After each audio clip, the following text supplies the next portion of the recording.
Good morning, everyone. How are you all? Fantastic. Okay. So, welcome to core batch orientation. So, without wasting your time, I'll directly jump into what is it about the core batch, right? I think you might have heard about core batch again and again, now and then, and we have been getting very good results every year from people who are part of core batch. The idea concept behind core batch is that here importance is given to the process, right?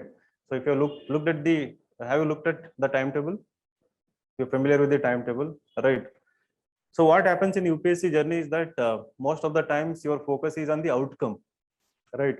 So every time you are writing something, you want to write very good answers, right? You want to come up with very good essay, and then when you are preparing for prelim test, prelim examination, you are always worried about, how to score very good marks. So in whichever paper you are preparing, and that focus on outcome. So all the time, what happens? It builds kind of pressure. So when actual examination comes, you are so much worried about performing, like you really want to pass, right? Sometimes you get anxious, the anxiety builds up. The similar thing happens in mains. Though you are preparing, so in a way you are still focused on preparation, you are preparing on day-to-day basis, but even then the focus is on, I don't know, sometimes consciously, sometimes in a subconscious way, the focus is always on outcome. So this core batch concept, why we thought about it is we wanted your focus to be on the process itself, right? So that you don't have to think long term about how we are going to do in prelims or how we are going to do in mains. So every once in 3 days, once in 4 days, we are keeping a test, and with so much to study for every test. And when you are coming and giving the test, the focus is on trying to get best out of you. So whatever you have prepared, right? And trying to do justice to the paper. And we will condition you in that manner. The one thing that you must keep in mind when you start writing core batch examinations, especially in the beginning stage, first 3-4 months, the focus must be on quality and not on quantity, right? That is, if we are giving 10 questions, 15 questions, so you have to ensure that you are not following that herd mentality of completing the paper, right? So that being in the race, being in the competition, that you want to write more number of answers and then score more marks. That shouldn't be the attitude. The initial attitude must be to do justice to as many questions as possible. Out of 10, it can be 1 question, 2 questions, 3 questions, but you have to ensure that whatever you write will get highest possible marks as a result of your focus on the process, like writing process, right? That itself should get rewarded, the way you write.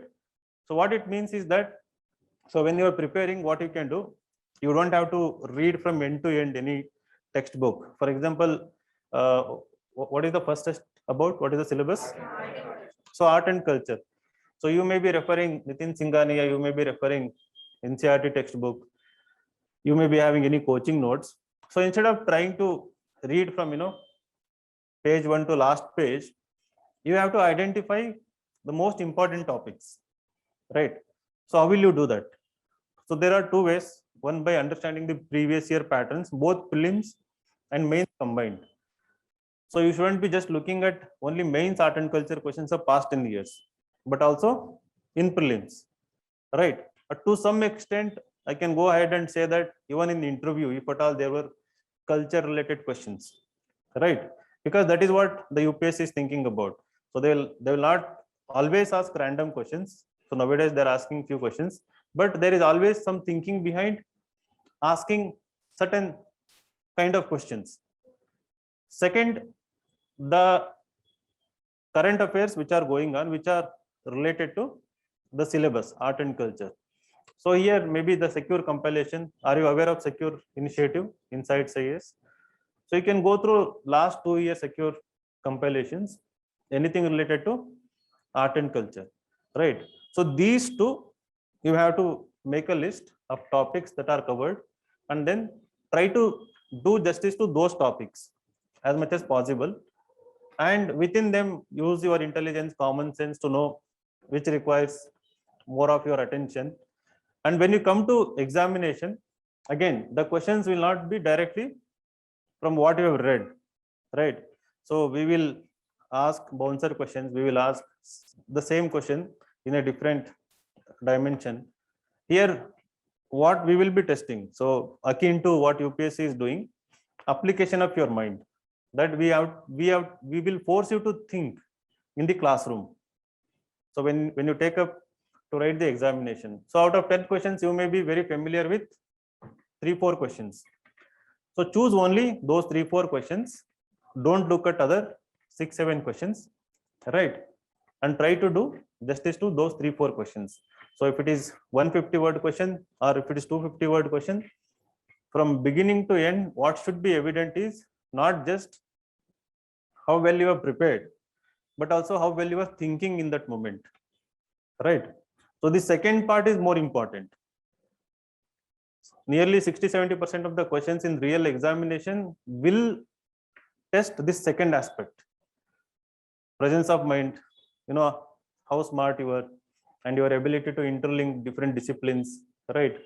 And contextualize thing, bringing current affairs, linking it with static component. So this part will go on improving throughout the core timetable. If you attend every test, if you start attempting more and more number of questions. So this aspect is what will help you score really good marks in real examination, the actual examination. Knowledge, you have access to information, you have sources available. Most of the people read, make notes, revise, but it is this part that the exam smartness, in those 3 hours, how creatively you are thinking, right?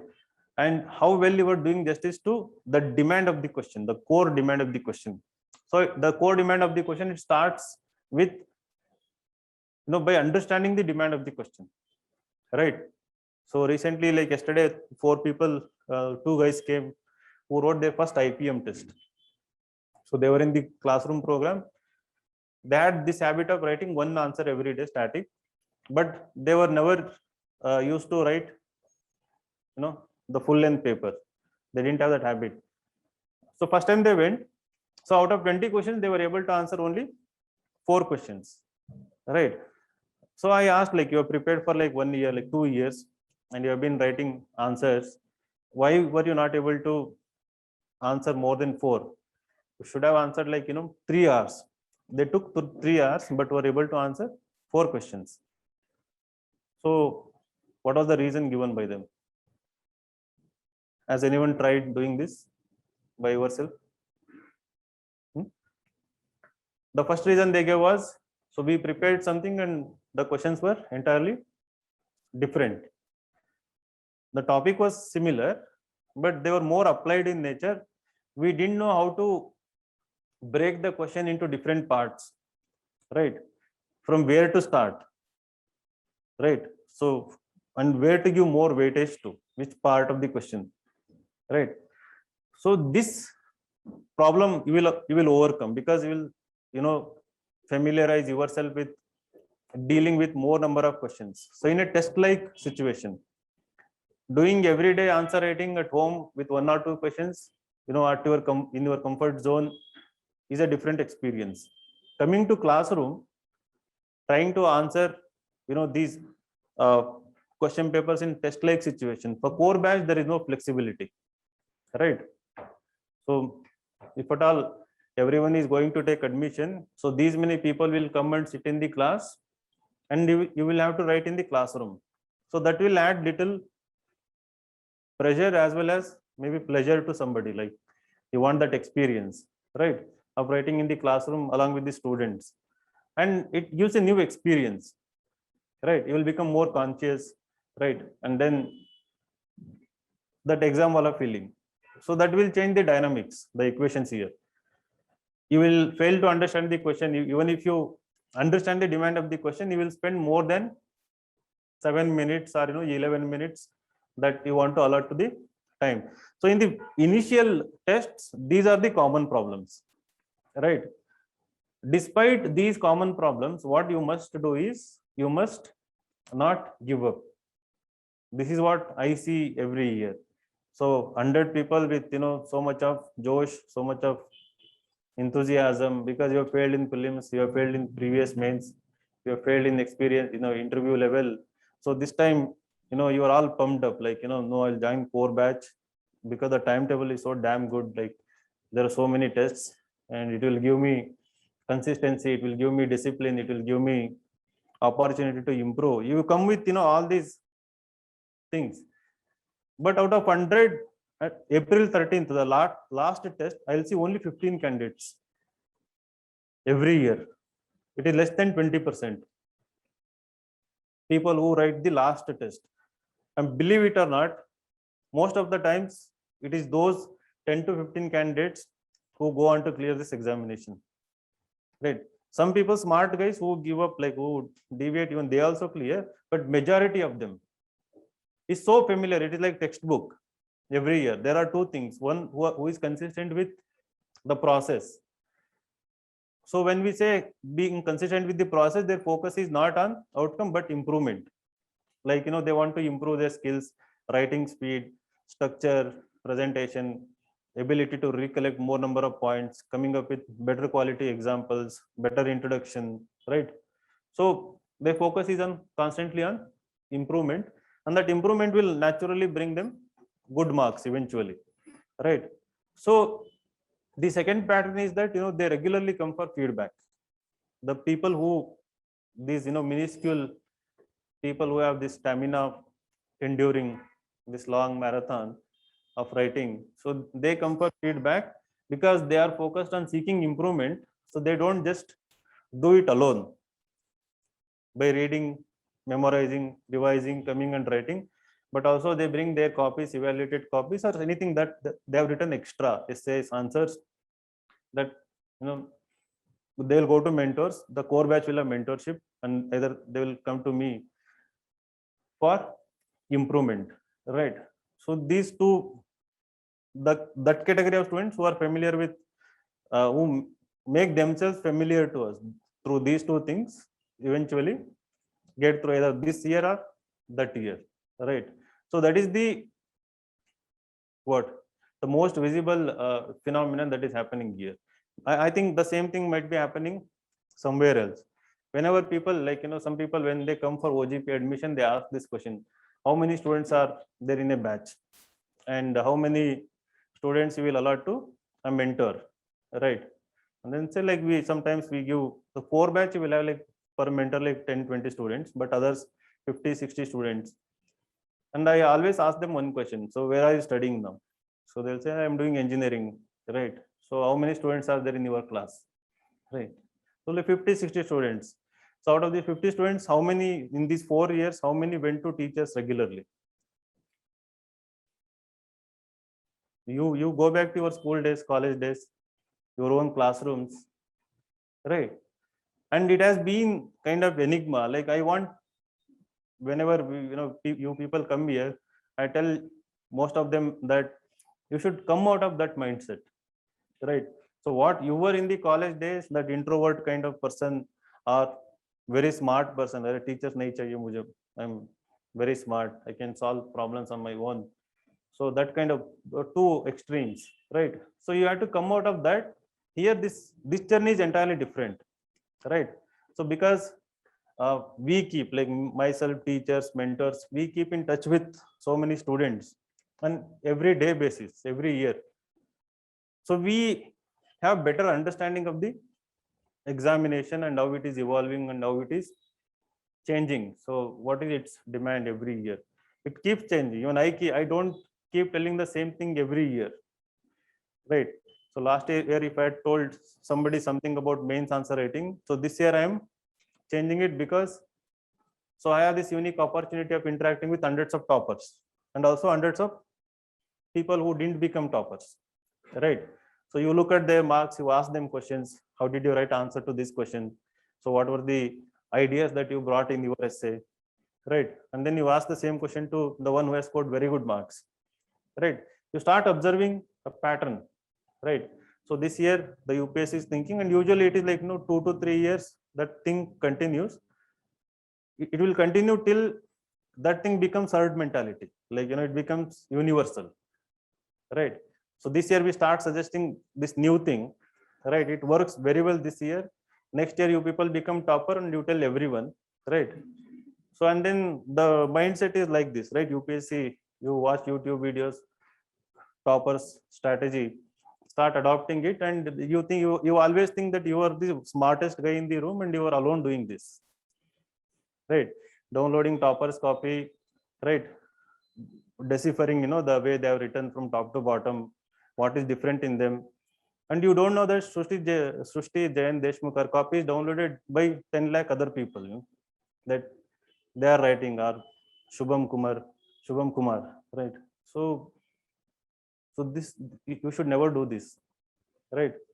Others are doing and others are just copying, and this myself I'm seeing when because every day I see maybe 10-15 essays, I mean essays of 10-15 different people. There itself, in the small what sample of students we have, I start seeing a trend, similar kind of introduction, similar kind of structuring. And GS answer now, so everyone writes almost in similar fashion, right? Boxes, different parts, points, then followed by example, right? Something very predictable in the introduction, right? The justification is always, sir, Shubham Kumar wrote like this, so, right? Or Anudeep Duri Shetty suggested something like this, and everybody has read this book essay, right? And so you in this race to score good marks, you forget your individuality, you forget your originality. For an evaluator, that is what the most important factor in your answers and essays, right? Something original from your side. And what is original, what is individual to you is completely based on two things: your so far experience, like whatever experience you have in terms of reading, writing, and other things. Second, extra efforts that you are willing to put to ensure that you distinguish your preparation, your answers, your essays with others. So it can be your own notes made from very standard sources, right? Not from, again, other toppers notes or coaching institution notes, but standard textbooks, right? And luckily, fortunately, last 2 years I'm seeing that this is handsomely rewarded by UPSC. Anything that year for them is more original is actually rewarded very well, right? And again, going forward, will, like, if you have watched my mains analysis, like before last year, there is this aspect of views in your answers, right? It shouldn't be completely counter to the government, counter to the thinking of the day, what is happening in the country. It should be something pro government in a constructive way. You can criticize them, but it should be very constructive way, right? Appreciate what they have done, the good things. So if you notice that there are some loopholes or something, you can always end up with constructive suggestion without being harsh. Even that much is rewarded, right? But if they notice that you have activist mindset, right, so that extreme, like, liberal views, right? So we see that nowadays. So if that is reflected in your answer, you will be clueless, like you will be left wondering for next 5 years why you scored 40 marks out of 250 marks in your essay, right? Or 60 marks in GS1 paper. Now, unknowingly you have appreciated Aurangzeb, you don't know, like said, right? And in your essay you brought Tipu Sultan, like appreciated Tipu Sultan, that is the what? Tiger of Mysore and other things, right? So you don't know that the evaluator is also what? The hand-picked guy, right? So I mean, these are real, right? It's not about anti-government or pro-government or anything. It's basic common sense, right? So you are going to be part of the government. You are going to be a civil servant. So you should know. You should be smart enough to know these things, right? And the same thing continues in interview as well. Now coming to this again core batch, you have so many tests. 67 mains tests are there, both sectional and you are going to write 19 essay exams as part of the core. So all 2 topics. So 19 into 2. So that is a minimum number of essays you are going to write by April 13. Right? If you come and write every essay examination, and then GS 19 tests are there. So n number of case studies you will be writing as part of the core batch. Every test will be evaluated and will make effort to give within 4-5 days the copy, right?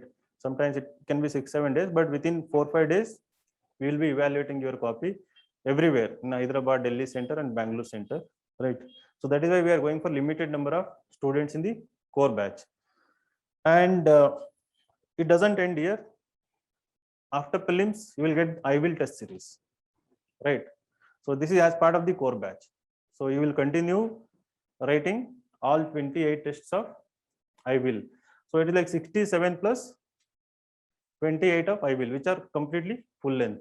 So there again you will write another 16 essays, like around 8 full length essay tests will be there. So 16 plus 38 will give you enough practice to score very good marks.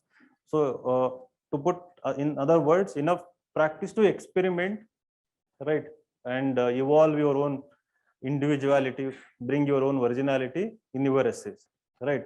So similarly, in so many GS answers that you are going to write, of course you are not going to write every question, but essay anyway you are going to write every essay.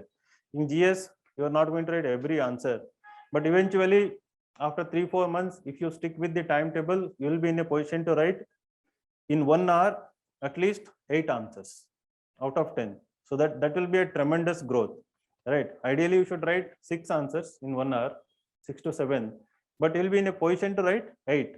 But how it should continue is that you should continue with focus on the quality in the beginning, right?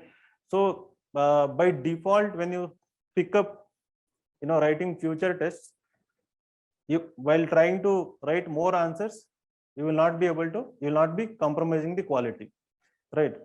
So when I say quality, you will not move from another answer to another, one answer to another answer by compromising maybe introduction, just randomly abstract way putting points, in a mechanical way.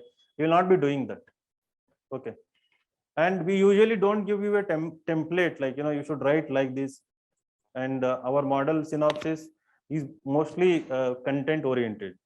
We give you content, we will never give you a model answer, right? I think that is dangerous because most of the people will start following the same thing. The same content, the content more or less will be similar to most of the questions. So how you are going to put that content, right? Sell that content will differentiate your originality. In addition to that, as I said earlier, extra efforts, if you are bringing unique examples, again always relevant to the question, right? So that will differentiate your answers and you will be rewarded well. Here evaluation is going to be bit strict, right? It's not going to be bit liberal. Essay and all, the highest you can score is 120 here, right? Even when you are writing very good essays. And so don't be discouraged by the marks, right? Every time you score low, find a way to score more rather than questioning the evaluation process itself, right? So instead try to be ahead, so by focusing on preparation and more revisions. And in addition to I will test series, you will also get this APEC program if somebody has fear about prelims. So we have advanced prelims enhancement course. It will be done after April 15th. So you will get free of cost as part of this thing, CSAT classes plus GS classes. Plus there is another textbook based test series for core batch students. We will give it. So it has around 30 to 40 tests, right? So that will be given. So the fees actually is kept low. Last year it was 85. This year it is 60,000. So in 60,000 you are going to get more, right? So many mains tests, so many essay tests, and above everything, this individual attention as part of mentorship will be there, and there will always be special focus on core batch students, right? Because you are selected through an entrance examination, and whenever you come, we will give our time to you people. You know, if you want to improve in any areas, it can be beyond essay and answers also. So you are not always motivated, right? So you need some dose of motivation now, and then you can come, and then it will continue after prelims and mains also for interview guidance, right? You know very well, interview has become an extremely important part of this preparation. So without doing well in the interview, so you cannot expect to be in IAS, IPS or IFS, right? Am I right? So how many of you have that experience? Anyone? You've seen any of your friends not getting through because of interview? What happened? Yes. Okay. So that's what. So you do well in every aspects, right? You prepare notes, you read well, you practice well, you do well in mains, you work really hard, but somehow you miss that, intro preparation. So if you ask me, you should start simultaneously with, so whatever you are doing, like from now onwards, right? How you are going to do that extra effort I was talking about. So I think that you can mention your DAF as, hobbies or something, reading more non-fiction books, right? Maybe writing, blogging as a hobby. And so these things will definitely enrich essay and ethics answers, anything that extra you are doing. So you may be involved in NGO activities, you may be doing internship in ministry or like somewhere, whatever these things, something related to intellectual activities, something related to directly or indirectly the syllabus thing and the demand of the exam, right? Of the future role that you are going to don, something related to that. If you're doing 1 hour or once in a week, now and then, right? So that is going to help both in the interview and here also. And another beautiful thing about core batch is that it actually helps you do well in prelims, writing answers on a regular basis, right? Your concepts will go on deepening, will stay with you for long term when you use them in your answers and essays, rather than just focusing on prelims, where you most of the times it's an exercise in familiarizing with the concepts and facts, so you are not directly applying them, right? So that is one thing. And yeah, so I start usually mocks immediately after mains, right? And for anyone who is very familiar, they'll give more slots and more attention for next 1 year till mains. So others who suddenly appear like gods after mains, right? So you will get proportionate treatment. So I'll appear like my darshan will be limited to you, right? So no, it's not like that. It's about familiarizing with you, right? If I become more familiar with you over the course of 1 year, I'll be in a very good position to give you better feedback, right? When I take mock interviews, and I'll be able to be more honest with you, right? So I can directly pinpoint, tell you that this is what this mistake is you are doing. If you appear as a guest, right, it becomes more formal, right? So I have to be more polite with you, right? So I have to be more diplomatic.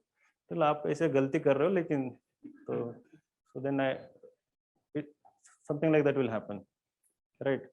So that is another thing. So that's what you have to keep everything integrated to make use of the things. And any doubts you have? So there will be some discount for OGP students, the previous OGP students. Okay. And there will be discussion after the test, right? For every quarter, there will be discussion. You can either watch videos later after writing the test, or if you want to sit in the class, that is also fine. No?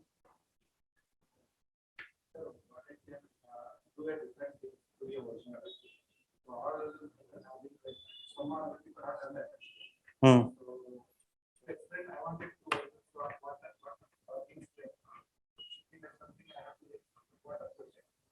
See here, it's very simple. Like, you should know that almost everyone is following a formula here, right?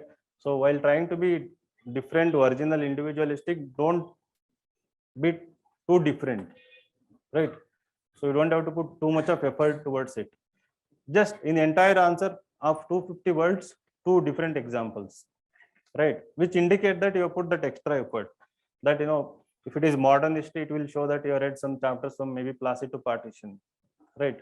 So if it is ancient history or art and culture, it will show that you have read something from, you might have watched a documentary related to, particular architecture or something, or you might have read 1 or 2 chapters out of interest from Romila Thapar book, right? So it indicates little bit extra effort. So that again, when we say something, you should be wise here. Just because we ask you to different, you don't deviate from the main course here, right? It is for selected topics, little extra effort, right? So that's why I said, like, you identify the important topics. So for those topics, think only from the viewpoint of doing better in the examination, right? So watch documentaries, right, related to art and culture, related to world history, that you can put it as hobby also, right? So if you want to be really strong in economic GS3 aspect, so there are good books written by Nobel laureates, right? And then if you want to be good in anthropology or optional, there are good books available, right? So I think that you can put it as a hobby, and you don't have to read it as a compulsion, to make notes from that book, right? It is just to enrich your understanding, the dimensions.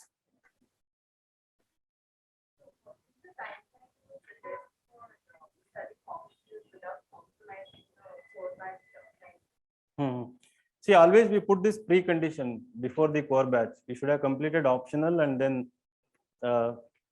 your foundation for static should be strong once you want to be part of the core batch. But if you still want to manage, timeline should be till March. You can give at least 4 to 5 hours for optional, and if that is compromising your core batch, so then be selective in the core batch. Some of the tests where you are really strong, so during that time you can give more time to this thing optional, but ensure that the optional preparation is not just again finishing the classes, making notes, but also parallelly you must do 2 things, right? If you are really dreaming about a rank in 22, with respect to optional, by December or January end, write previous year answers, whichever. If you have already done that, it's well and good. Last 10 years, okay, which are optional. So that is one thing you should do. Every day 2 questions, 3 questions, you can do this. Secondly, by March or by February, write 1 test series of your optional, right? If you are already prepared, write now itself, right? Or by March, you should compulsorily write 1 test series, any good test series from any institution, so that by April, you feel that confidence, that optional wise, right? So you are able to do well in full length tests, and in GS essay, you are able to do well in full length tests. So that confidence, is very important, right? So the next 2 months you will invest time in preliminary examination through APEC course or through the revision timetable online or your own timetable. But don't again compartmentalize prelims preparation, right? So from day one, like from tomorrow itself, your prelims preparation should start, right? Whatever you want to do, like solving more number of questions, more number of marks after March or April, try to do it from now only. Again, the most important dimension that UPSC is focusing on CSAT. Doesn't matter whether I was telling people whether you are from Massachusetts Institute of Technology guy or right or gas college, government arts and science college. So you have to focus on CSAT now, right? Anyone who has taken it for granted, right? Irrespective of IIT, NIT, everyone has failed. People who have taken it for granted. People who went directly to write, who prepared only like solve 3-4 mocks. So better you invest half an hour or 1 hour every day for CSAT also, right? I mean, it is like, again, you people think that you are smart. When I also think I'm smart, like if I'm in your position, we ignore these things because if its marks is not counted, you always justify that acha, comprehension is my strong area, I will get through, or aptitude, maths is my strong area, somehow I'll be able to solve 35 questions. So this taken for granted and herd mentality, so it's completely destroyed now, right? Taken for granted applies to not only CSAT, every part of the syllabus of every paper, in optional also. So you might have seen if you have written mains, now the questions are mixed between sections. The questions are asked from those parts upon which there were no questions at all previously. So if you are just preparing previous year questions and thinking that you can do well, that is again gone. So why you should answer previous year questions? To get the idea. Of course, still 40-50% of the questions get repeated in some format, right? Any doubts? So for me, you have to retain content because you have to write into exam paper. So how different should be our notes compared to the prelims? Yeah, it should be different. Like what I usually suggest is from mains perspective, make notes from secure compilations. To them again add extra examples through your own effort from textbooks, from other news articles. But the standard source can be last 2 years secure compilations. So it should be different in the sense that now the demand of the examination, as far as I have understood, is that number one, of course, originality in terms of anything. That is how much they are fed up, the evaluators. If they see that you have written paragraph, okay, good marks. This is not a coaching product, right? And if you have written some interesting example, then again, so that is how they are rewarding. Okay, so the demand is that last 3 years everybody has started dumping only facts in their answers, especially GS1 and GS3. Okay, and in essay also more of example oriented essays, right? You have collection of 5 examples and you keep them as center of your essay, and upon them you try to write something just justifying the topic. So that they want to discourage. So they want to see your ability of analytical ability of critical thinking in your answers across the papers, right? GS 1, 2, 3 included, especially GS 1 and 3. So if your answer is not balanced with analysis and facts, right, you are not going to score good marks. If it is only factual oriented, only example, and there is no analysis, and you are putting very mechanically, like positive, negative solutions, way forward, you are not going to score good marks. You have to guide evaluator in your answers from introduction to conclusion. So this is the demand of the question, and you are answering it in a holistic manner, right? So when you bring your answers and essays, I'll tell you, right? Did I answer your question? Timing, they will intimate, right? So usually in the morning only, right?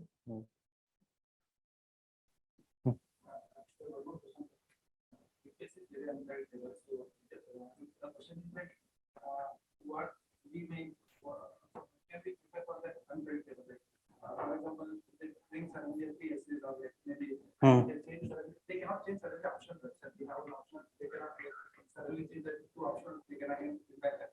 They cannot do it. Something. So what? Thinking that this may things happen unpredictable. So that if something is happening, so we should not be like get into the service. Okay, like if it is radical, they will notify before. Like if they want to add another optional, they will give you enough time to commit suicide, right? I mean, they will intimate 6 months before. But going by your question, if it is unpredictability in the prelims or in the mains, right? In terms of increasing number, they are experimenting. In GS3, instead of giving 2.5, 3 sides, they give 4, 5 sides. In ethics, instead of giving 3, 4 sides, they give you 2 sides.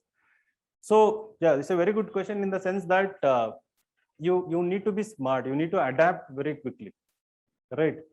Whatever be the circumstances, that is what you have to train through these core tests. We will try to do that in our own tests also. That is again another differentiating factor between successful and unsuccessful. Those who are able to adapt very fast. It can be in the interview also. So I have seen many people, they make very good DAF and they thoroughly prepare, about every aspect of it. And so in the actual interview, the questions are only on civil engineering, right? I mean, they're not prepared about their engineering subject or something, assuming the focus of interview will be more on, the heavy DAF that I've created, detailed application form.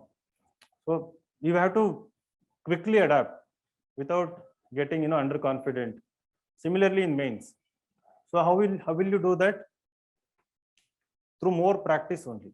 So that is the only solution. And strengthening your mind, anticipating those unpredictability beforehand. Before prelims, whenever I take session, I focus on this point. So I tell them that you are anticipating more questions from this particular part now, ancient medieval, and you have really authored a book about it now, while trying to prepare. So now, not a single question will come. Be prepared for it, right? So that ability to withstand, in that moment when you expected something to go in your favor and nothing is going in your favor, that is also a differentiating factor. If you can just withstand, laugh, and be calm and do whatever you can do in that situation, you are a winner. Because again, majority of the people have given up, right? They have become nervous, anxious. The rest of the preliminary exam or mains is going downhill, right? So these mental aspects are very important part of the examination. And somehow throughout the years, the focus has been only on reading sources, writing answers, doing practice again and again, but not about thinking aspect, preparing yourself for unforeseen circumstance. It can be exam related, again it can be your own personal related, right? So for example, suddenly will fall sick, 1 week is gone, 15 days is gone. So you should know how to accommodate that aspect into preparation. So without worrying about the past, right? Again, something will happen, some distractions will come. So you should be smart enough to either accommodate the distraction as part of the preparation or stay away from the distraction completely, right? So accommodation is difficult thing, right? So once you invite the Trojan horse into your, right? So what will happen? So they will burn your city, right? So instead, you burn it outside, right? So you see that there is an enemy, hidden in that, and you just kill it. Be ruthless about it. Okay. I mean, that is how you should train your mind. So don't be soft with respect to preparation. So it's not possible. Are you getting the point? I can give example. Without giving example, I am generalizing and telling you so that everybody can relate to. Like everybody has issues, right? So hopefully we'll be out of COVID in coming days. So things are going to be very normal, and you use this normalcy to your advantage, right? Put extra efforts, and anyone who is putting extra effort with respect to this examination in a very guided manner, he's clearing this examination. Any other doubts? ಹಲವು important topic poverty ಅಂತಂದ್ರಲ್ಲ ಶುರು ಮಾಡಿದ್ರೆ 600-700 words ಬರುತ್ತೆ. ಅದಾದ್ಮೇಲೆ ಏನಾದ್ರು ಬೈಯರ್ ಬರೋದನ್ನ page ತುಂಬಿಸ್ತಾರೆ. Okay. So his question is that like topics like poverty or education. So if he starts writing, he will have content for like 600-700 words. So after that, it is kind of beating around the bush. So how will you increase number of dimensions of perspectives related to the topic? How will you do this? So one simple formula is think from syllabus viewpoint. Any topic you pick up, you can think from this art and culture to challenges of corruption. GS1 to last topic of ethics. So you don't have to link it with every topic in the mentally if you are aware of the syllabus, right? So poverty, can you link it with art and culture? Any dimension, any aspect of art and culture? So you can link, right? So art and culture again is not factual. Again, don't think in a factual sense. You think historically. Are there any cultural factors which are contributing to perpetuation of poverty? Right? That is idea wise. Are there any factual, like historically in ancient times, what was the nature of poverty? So what factors contributed to poverty then and what factors contributed to poverty now? Are there any contrasting things or similar things? Right? So then you go on to modern history, world history, society part. Society, anyway, direct topic is there. So entire society, you can link with all the topics, right? Diversity of India to those concepts like socialism and all. Paper 2, paper 3, right? But because I'm telling this, your pattern shouldn't be from art and culture to ethical angle. You can start with ethics in the very introduction or in the first paragraph of your body, the ethical angle of poverty, right? So what is the view of moral philosophers on poverty? In essay, you can write this, right? That is why essay gives you freedom. 1200 words, anything related to the topic, any original perspective you would like to bring are always welcome. Think like that for any topic. In fact, you will get to write more than 3000 words, right? You just have to like visualize. If you want to write only from ethics perspective, you can write 2200 words. Poverty, right? Am I right? You can try that actually. And then paper 3 you have, right?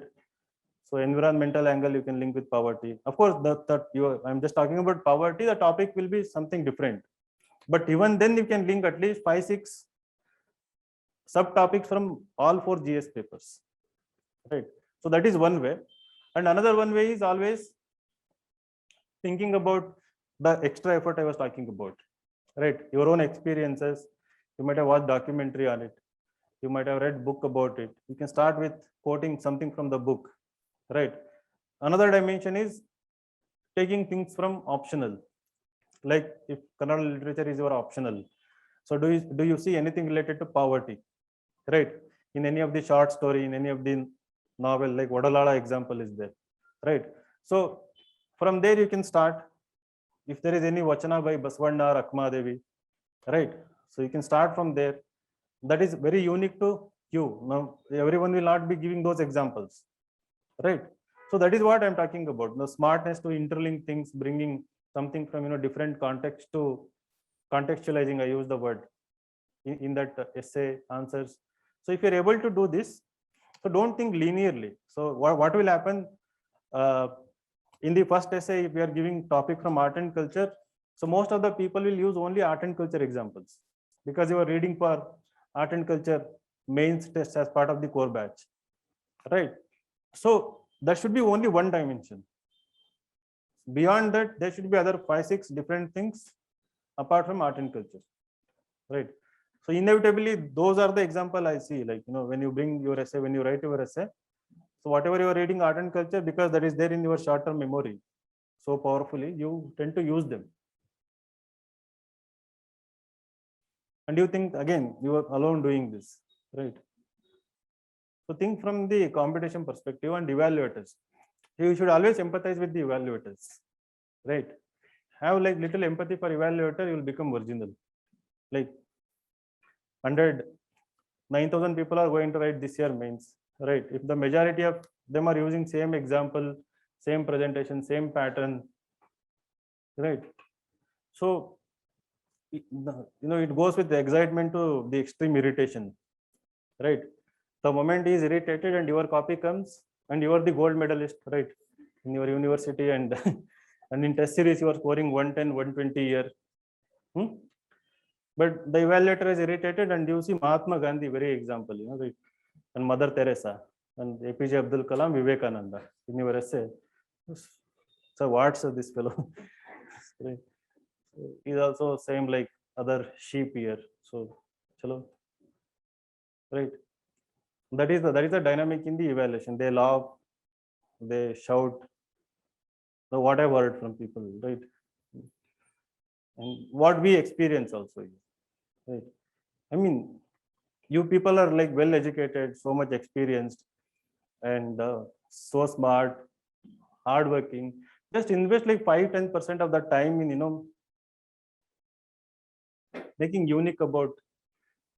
But always remember, making unique is not deviating from the demand of the question, right? So within the scope of the demand of the question, if you can just differentiate little bit without so much effort, right?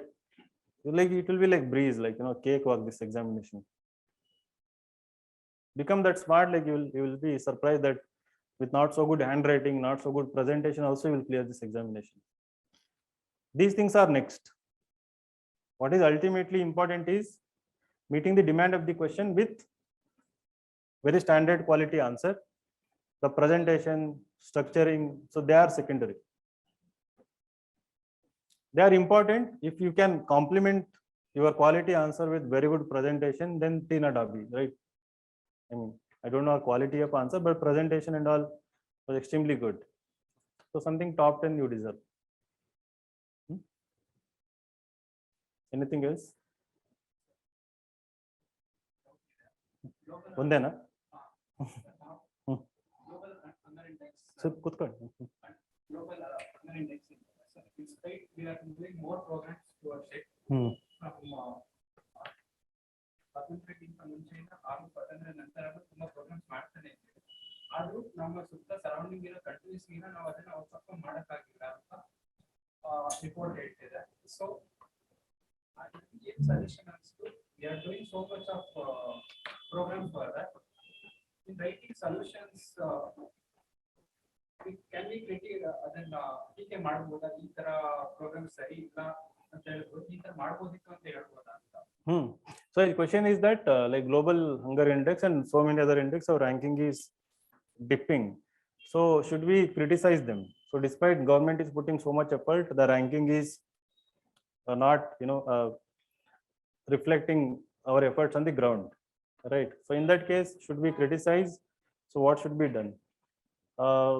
So again, you should appreciate the program. So what government is doing, all the efforts, list them. You mention their mandate, the sections and whatever provisions are there in the program, and attribute any loopholes or negatives to the concepts. Like it can be something related to governance, something related to within governance, other factors, and also pandemic like factors and all.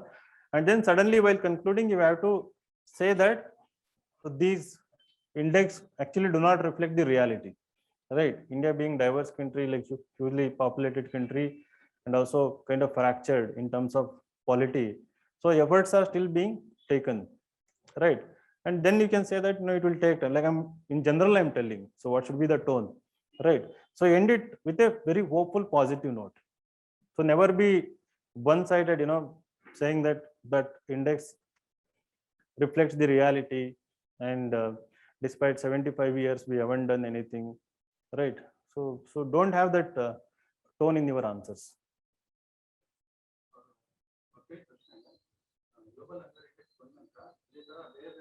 Kannada Rajyotsava ಅಂತ Kannada ಮಾತಾಡ್ತಿದ್ರಲ್ಲ. Okay. International reports ಬಂದಾಗ ಕೂಡ ಅದು against India ಇದೆ rank. International level ಅಲ್ಲಿ India ಅದನ್ನ oppose ಮಾಡಿದೆ. ನೀವೇನೀಗ global ಹಂಗರ್ index ಮಾಡಿರುವಂತ ಎಮಿಷನ್ಸ್ಗಳಿದೆ, ನಾವು ಮಾಡಿರೋ ಪ್ರೋಗ್ರಾಮ್ ಇಂಪ್ಲಿಮೆಂಟೇಷನ್ ಆಗಿರೋದನ್ನ ನೀವು ಕನ್ಸಿಡರ್ ಮಾಡಿಲ್ಲ ಅನ್ನೋದನ್ನ ಗೌರ್ಮೆಂಟ್ ಅಪೋಸ್ ಮಾಡಿದೆ ರಿಪೋರ್ಟ್ಗಳು. So that is a line of thought you should think in your answers. ನಾವು ಡೈರೆಕ್ಟ್ ಆಗಿ ಗೌರ್ಮೆಂಟ್ ಪರವಾಗಿರೋ ಗೌರ್ಮೆಂಟ್ ಏನು ಟ್ರೀಟ್ಮೆಂಟ್ ಕೊಟ್ಟಿದೆ ನಾವು ಅದನ್ನೇ ಆನ್ಸರ್ ಮಾಡಿ ತಗೋಬಹುದು. you can use at the same time be little bit critical in the sense that that's what whatever loopholes are there, right, at ground level. So government cannot monitor every minute things micro level, right? So you can say there are problems at implementation level. So again, government is working towards rectifying, strengthening them using technology, IT, this and that. So in interview, similar problem we were facing, because at that time these reports were coming, the candidates were confused if there is a question regarding this, right? Regarding democracy, regarding freedom, regarding rights, there are indices which are giving anti-government reports, views. So what should be the opinion, right? So I am not like pro Modi or anything, but even by going to the reality, we are doing very well, right? So those reports do not actually reflect the ground reality, right? They take little sample size and they might have their criteria, but India is a so diverse country, right? So they have to take into consideration all the factors here. Most of the reports do not do that, right? Human Development Index takes into consideration life expectancy, attainment in education level and income level, right? So for a country like India, there are so many other cultural factors, right? Other intangible things, so that they don't consider. China ranks better than India in HDI. Am I right? Right, around 80s or something. So that doesn't reflect, right? We are more happy than Chinese people, in my opinion. Right? No. Right. So we blaming is easy. Like I am realizing that slowly. I used to be like that. So blaming is very easy. Complaining is very easy. But looking at the positive side is difficult. But as an aspirant, you have to cultivate that. So look at the positive side, because the negative side, look at from the perspective of finding a solution, right? Not attributing that negative side to someone else's fault, that's complaining, but can you do something about it? And tomorrow, that is what you are going to do as an administrator, and you should cultivate. And that's why I said it's about common sense. So when they expect you to write something like this in mains, right, that is what you should reflect, the mindset, activism. So keep it outside. So what is the difference between answer writing and essay writing? What is the difference? Okay, good question. Okay. So in essay, all the from UPSC viewpoint, I'll tell you, right? All the essay topics that UPSC gives do not come with a directive word, right? So in any GS question, there are two parts: one a topic and then directive, right? So critically analyze the progress made in the NREGA scheme so far. Critically analyze is the directive word, and another part is the topic of the question, right? Either it is giving you context or some hint or something. But essay is kind of open-ended, right? So they will not say Narendra, sorry, what Narendra? Narega. Some might coin that also. Narega is Narendra, Narendra is Narendra Modi Narega program. Okay, so leave it. What, Prithvi? So where was I? So in the essay, you will never see comment, analyze, discuss. That is one difference. So it is open for you to, analyze, discuss, comment. So you can bring so whole lot of things, right? That gives you so much of freedom. But in answer writing, you don't have that much freedom. So it is restricted within 150, 250 words. And the demand is very, very specific, right? And you have to do justice only to that. So no other words beyond the demand of the question. So you cannot use flowery language, right? So you cannot write story 1, story 2 in your introduction in GS. So that introduction should reflect what you are going to write in the body, right? And in fact, definitely work towards better introduction and conclusions in your answers. You might have heard toppers saying good introduction and all, but from evaluator perspective, from somebody who reads regularly, introduction is window to your thinking, your personality, right? If you're really read well, if you're really prepared well, your introductions will always stand out. And if you really think well, right? Otherwise, they are just definition. You take Narega program is this brought in 2005 by UPA government. That is the normal introduction, right? Otherwise, somebody who has thought about the program, read more about the program, the introduction will be. So Narega program as an effort to what? Decentralize, empower, something you use keywords, and was a progressive path breaking initiative to ensure not only rural development but also human development, something like that. And then you write your answer, right? So there is a difference between introduction when you write only it started in 2005 by UPA government and when you write something like this. So 2 lines will show who you are, like how well you are prepared. So you can pick introduction from NCERT textbooks, good authors from their books and articles, at your own thinking. For every topic in the syllabus, every topic that you come across in the secure initiative, always have very good introductions and conclusions as well. Conclusion is kind of giving innovative idea, solution, positive outlook, right? Showing optimistic future, right? Conclusion is that conclusion is not thus Narega program is a failed program or a successful program. The thus and one statement what you have already written is not conclusion. Okay. So, the philosophical essays. So there are few topics which we are not even able to comprehend. Like there's one example. Simplicity is the ultimate sophistication. Yeah. So, Mindful manifesto is the catalyst to a triangle self. hmm. So based on this, we are supposed to write. I mean, of course, we have other 3 topics, but what if all the 4 topics are just like that? That is one thing, sir. And one more thing is, just like you know, we'll have to reflect our originality in the answer. Which means there might be a clash of ideology between the person who's writing as well as the evaluator. Let's say I like Gandhi and he likes Bose, or the other way around. So if that reflects, it will have an impact on the mark. So how do we balance it? See, coming to second, evaluators will not bring their personal biases. They won't judge you based on personal biases. But if there is really, like you gave example of Mahatma Gandhi and Bose, right? So most of them will appreciate both of them. Might not like Gandhi because, but even then they will reward if you write positive about Gandhi, because the government is also positive about Gandhiji, at least on October 2, right? So you cannot go against, right?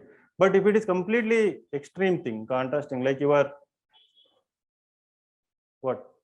Appreciating which figure? Who? So Veer Savarkar can be appreciated now. No, I mean he's already a very positive figure now. Has he got Bharat Ratna? No. He will get, right? So he will get in the next 6 years. He will definitely get. Of course, he deserves. That is how you should think, right? Here, like too much of that eulogy. How do you pronounce? I'm not English medium guy.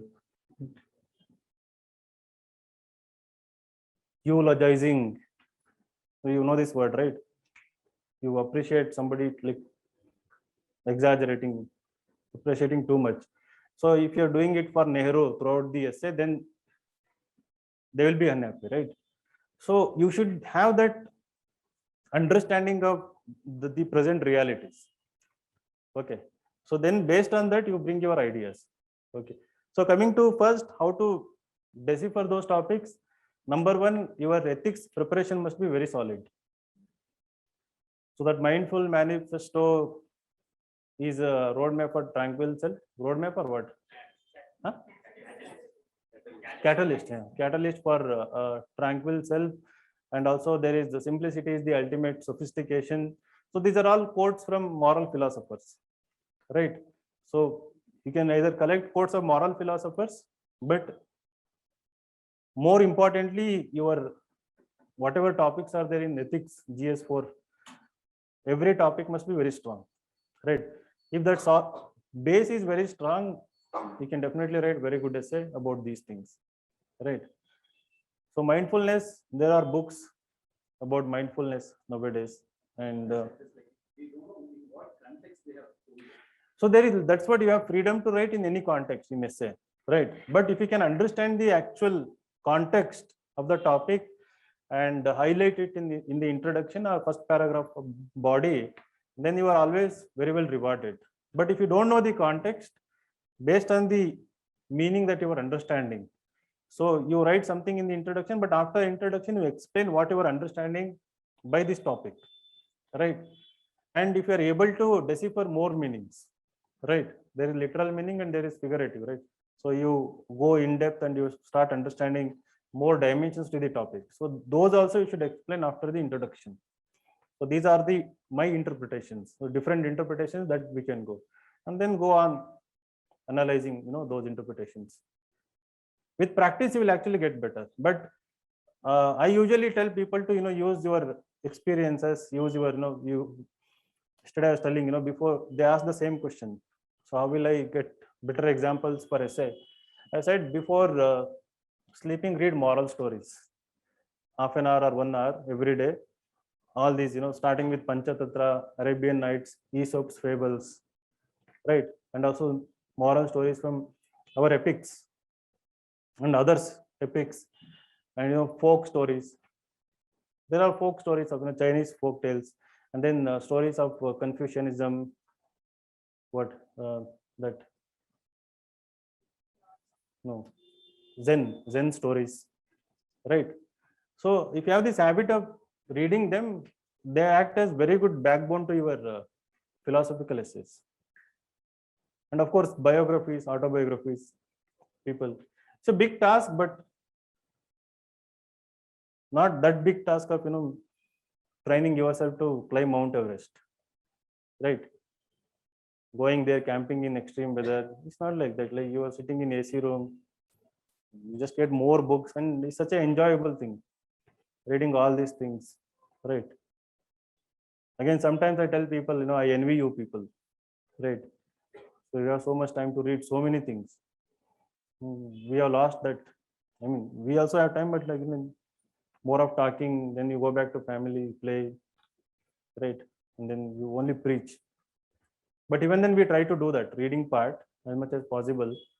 So otherwise, we cannot talk to you people, right? You're always smart. Okay.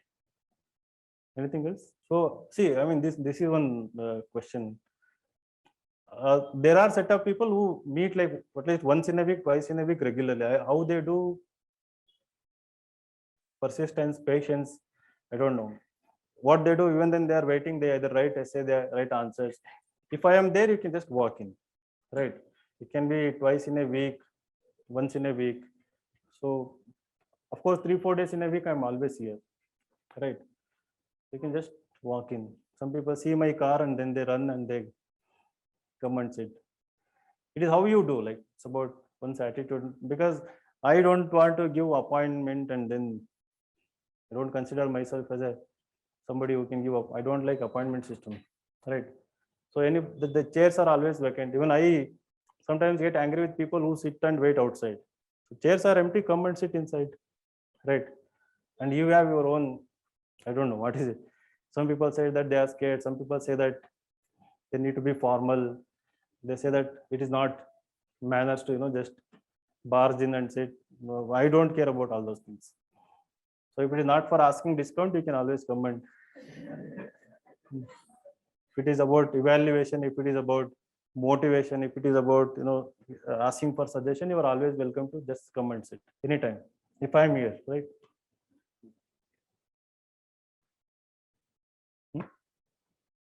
So the word in Chandra layout, go cry in front of Vinay sir. So you'll get discount. Right. And I give discount. So yeah. I forget online people. So do you recommend online or offline mode? So the camera. So students are giving offline mode is the mode. but for inevitable reasons, you may have to stay at home. If you can come once in a month, twice in a month, you come and get the feedback from your mentors or me. But offline mode of giving exam is the best way, right? And I hope offline, and I believe offline is the future for education, and that should become the future, right? So all these billion-dollar companies, so one of these $2 billion company came to us. So they called, said that, so you're doing well in UPSC segment. So, so we want to buy you. Right. So like, who sent you? A boss or somebody. So then like, okay, I was interested, like suddenly somebody wants to, in paper you read, right? Like, they are giving you hundreds of crores, thousands of crores. Chalo, like, so like the excitement, curiosity, let me see how much they're offering. And then he said another thing, so which kind of enraged me. So the instruction is that in 15 days, we want to buy 2 to 3 institutions. So he said like that. What? So am I like banana, like, to be sold in the market? Right? I said no. So even if you offer $1 billion, I'm not going to sell myself. So that's what I said. And that's why I said offline should be the future. So that that Shanti Niketan model, sitting below the tree. Right? No, of course, we don't know whether trees are going to be there or not, but so you people should ensure that. I mean, encourage more personal learning, personalized learning, individual. These are all ideas sold to just make money, right? Tabs. Nobody, I've seen people buying tabs by spending 50, 60,000, not watching all the videos, and then again coming and joining the classes here, right? Then, and then the big celebrities, So mainly through marketing, they get their students. They spend 80% of the investment they get for marketing. You sponsor cricket and you want to make an IAS officer here, right? So self-respect is most important than making money, right? So, I mean, some of you who have alternate ideas, so you can also think in this direction. Easy from Byju's or what?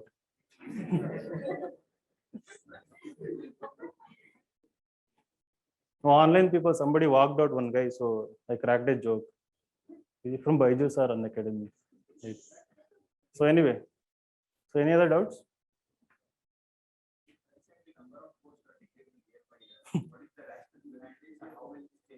See, IRS posts are drastically reduced now, but IAS, IPS posts are increasing. IPS they increase by 20-30, and I'm sure IAS also they will increase. I think they won't reduce.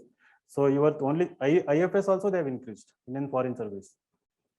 You are preparing only for these 3 services, right? Only that much matters. So other nobody's like, are you preparing for IRS customs? Anyone preparing for Indian postal or Indian trade service, right? And in fact, interview happens only for these 3 services, and within these 3 IAS, unless you put IPS or IFS as your first choice, the entire panel is looking at you only from as a DM perspective, like, so he's going to lead a district, right? So I think that shouldn't worry you, irrespective of number of posts, whether it gets reduced to 400, 500, the competition is same. The competition is between 5,000 people all over the India, right? So earlier core batch orientation, I used to tell you, you are like, if you are writing all the tests, you are one among, these 5,000 people who are actually competing in a very serious way. Other than that, like, how you are, like, most of the times you join a test series, there are 30 tests, you write 5, 10, then you donate your money, right? Huh? You invest. No, you should invest, you should not donate. Correct. Are you a banker? No.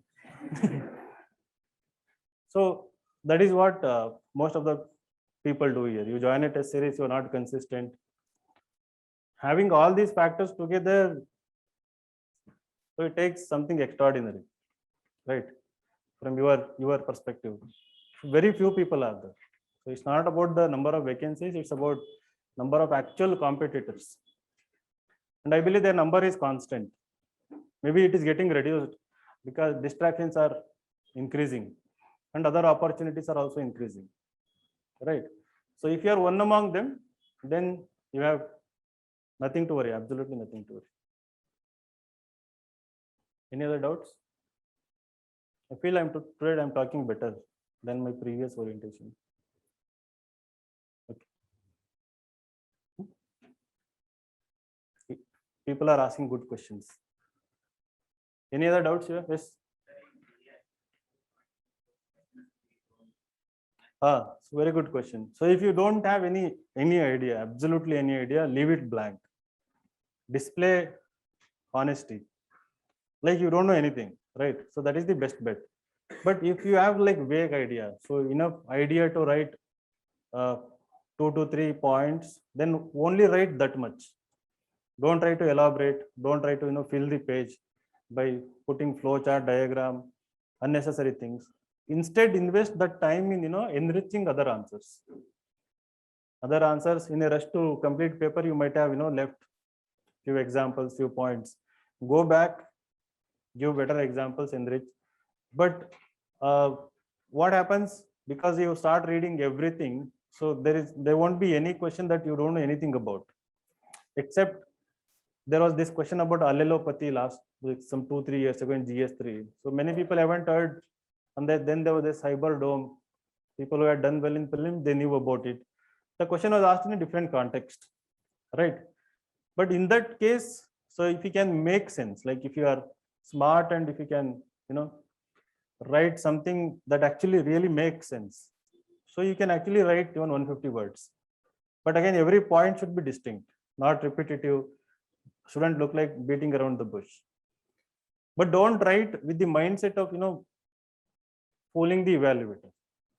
Write with the mindset that you are very smart and you can actually write even when you actually don't know something. So there is a difference between that, right? So never assume that the reader is not smarter. Any doubts here? Yes. So, we have finished an answer, but then we remember an important point that after writing. So we have finished all the conclusion and what to do now? No, you can come and write. You can come back and accommodate it. So my suggestion is, if you think that that point or that example is really going to enrich your answer, like add value to your answer, there will be some space. I mean, not beyond the margins, within the margin, some white space will be there. Put a box or something, right? Present it as something like value addition, right? That's what I said, adaptability, smartness. So don't go by these university exam notions. Here, they are very liberal in rewarding extra effort, creativity. In optionals, so yeah.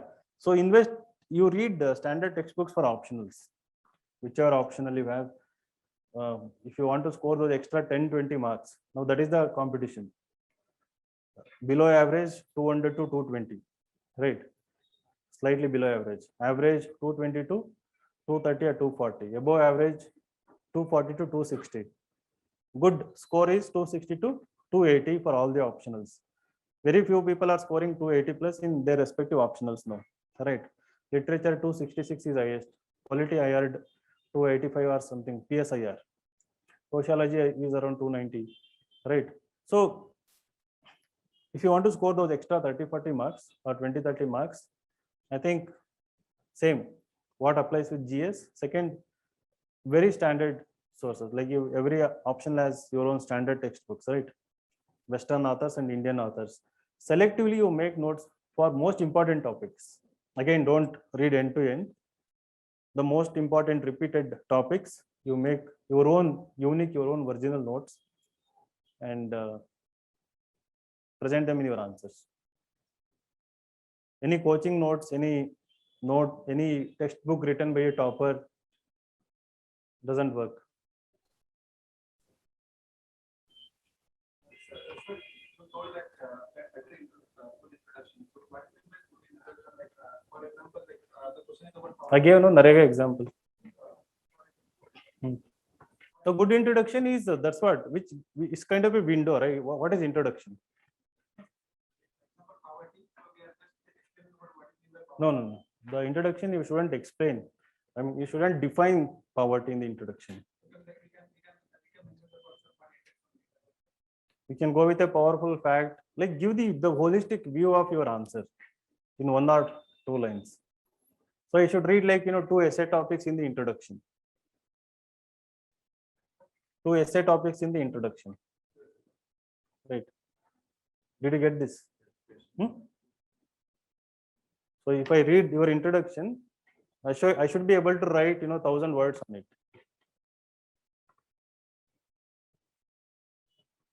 Anything? So all of you are happy? Okay, so to succeed in this examination, so what it takes is not just, I've mentioned every factor, but one key factor is so not giving up, the consistency factor. So it is easy to get an excuse. I will skip this test and I'll write in the weekend, or I'll prepare and then give it later or something. Even when you are not prepared, my suggestion, just come and give the test. Come to the classroom.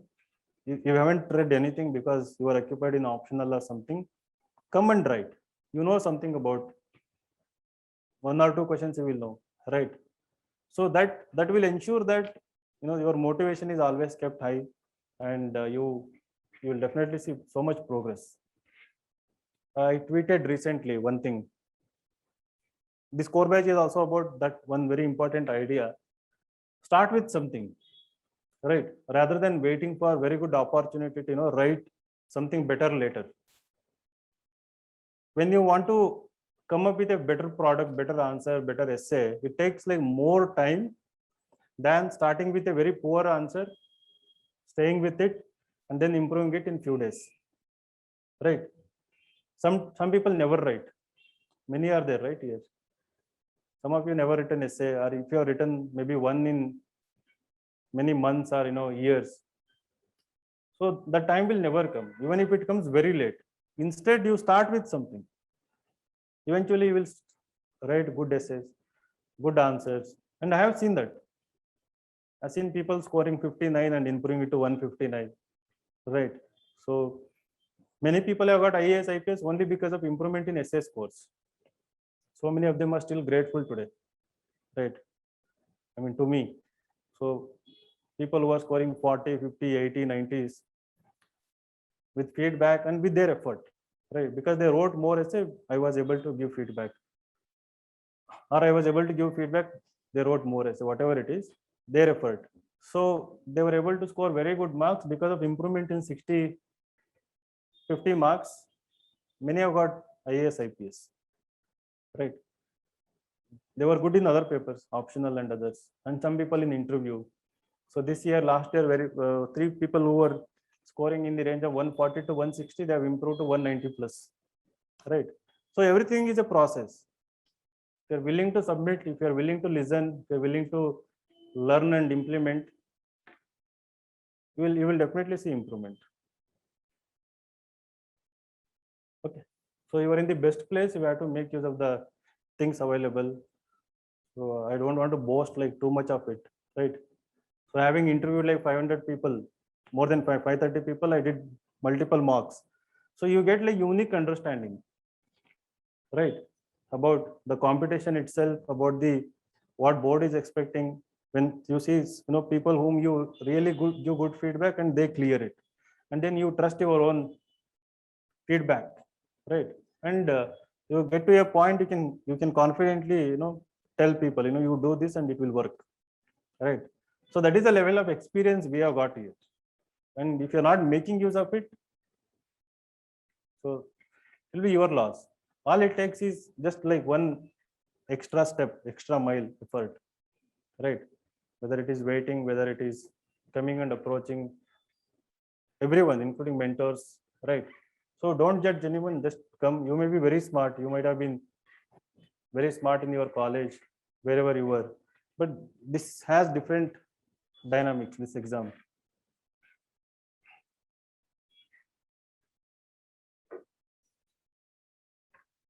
Yeah, and also you will have flexibility of attending any classes. Like for core batch people, we give that option. So if you're weak in economy, like you can go and sit in economy classes that are happening for OGP, right? But not optional. Hmm? Right. Whatever in my capacity, I allow, create space. Optional, whatever you give, we have to transfer that money to them, right? So whatever I'm going to take home, so I can give discount or whatever you want to do, you do it, right? So all the best. If you have any, if you don't have any more doubts, we'll conclude it. Thank you.